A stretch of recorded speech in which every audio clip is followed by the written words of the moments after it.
Orange krump का हाल क्या है? लेटेस्ट आपके पास आपके सूत्र क्या बता रहे हैं?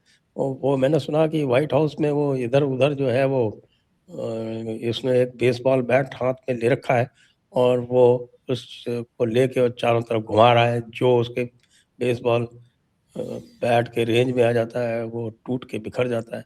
ऐसा क्यों कर रहा है वो? मैंने तो सुना उसने एक दो बात अपने सिर पे मार दिया, वो इतना फ्रस्ट्रेट हो गया। सर अब आप आज मैं आपको ट्रम्प बनाता हूँ अगले 2 मिनट के लिए। आप आप ट्रम्प फैन सर। अब ये मत करो साहब, नहीं ऐसा नहीं, मत मैं करो। आपको आपको आई सही डोंट वो want to be called insane. नहीं नहीं नहीं नहीं, आप नहीं हो सर। मैं आपको उसकी साइकोलॉजिकल कंडीशन में डाल रहा हूँ सर। बस आप बैट आप प्रोड्यूसर से मंगवा लीजिए सर, कि अच्छा। आप ट्रम्प है सर। आपने ईयू से डील की, बड़ा शोर मचाया, ईयू का डील हो गया, ये हो गया, एलएनजी इतने बिलियन डॉलर लगाएगा और 30% महंगी एलएनजी यूरोप को बेच रहे हो, वो सस्पेंड कर दी यूरोपियंस ने। आपने साउथ कोरिया से डील की, उसके बाद आप साउथ कोरिया गए, वहां भी सेलिब्रेट किया, उन्होंने भी स्टे लगा दिया। और आज अगर बचा था भारत जिसको आप डरा रहे थे, और जापान ने जिसने मान लिया उसके प्राइम मिनिस्टर को रिजाइन करना पड़ गया। रिजाइन करना पड़ा। तो अब बताओ सर, आप क्या करोगे? आपके हाथ में बैठ के आपके हाथ में तो मशीन गन मिलेगी, तो आप पूरी दुनिया को भून डालोगे। तो ये हाल है उसका। सारे पासे उल्टे पड़ गए सर, बिकॉज वो रियलिटी से बहुत दूर है सर। वो जैसे अभी आप जैसे बोल रहे थे कि वो डैडी वाला जो एटीट्यूड है, बुली वाला, जमाना बदल रहा है सर। ना तो आप इतने पावरफुल बचे हो, और ना लोग रियली परवाह करते हैं, बिकॉज जो मल्टी पोलर वर्ल्ड की जो तैयारी हो रही है वो दिख रहा है सामने सर। सो हताश है, परेशान है सर, पता नहीं क्या ना कर ले, आई डोंट नो।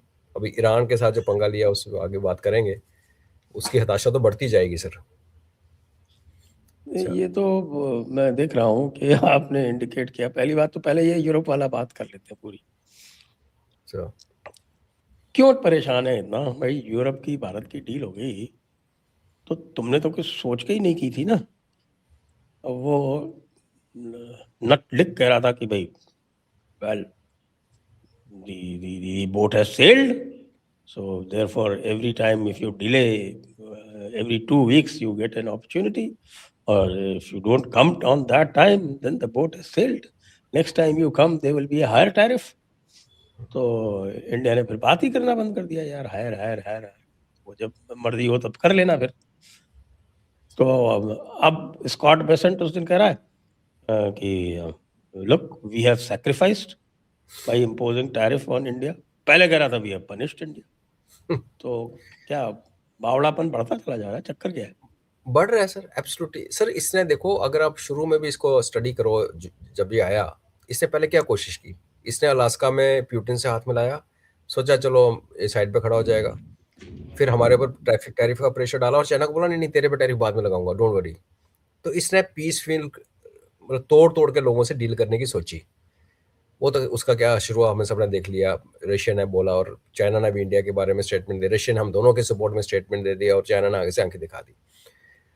अब इसने सोचा चलो ठीक है, इनको तो बाद में निपटेंगे। यूरोप अपने आ गया, डील हो गई, साउथ कोरिया हो गया, जापान हो गया, सारी डील्स हो गई, और भारत के ऊपर टैरिफ का प्रेशर, हमारे ऊपर वीजा का प्रेशर।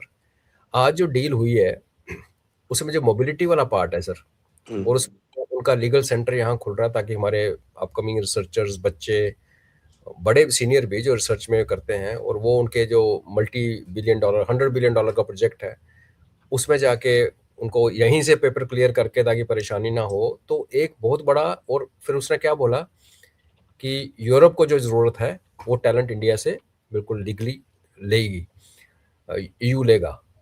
और इस नो ईयू, कैप, यू करेंगे, देयर इज नो कैप।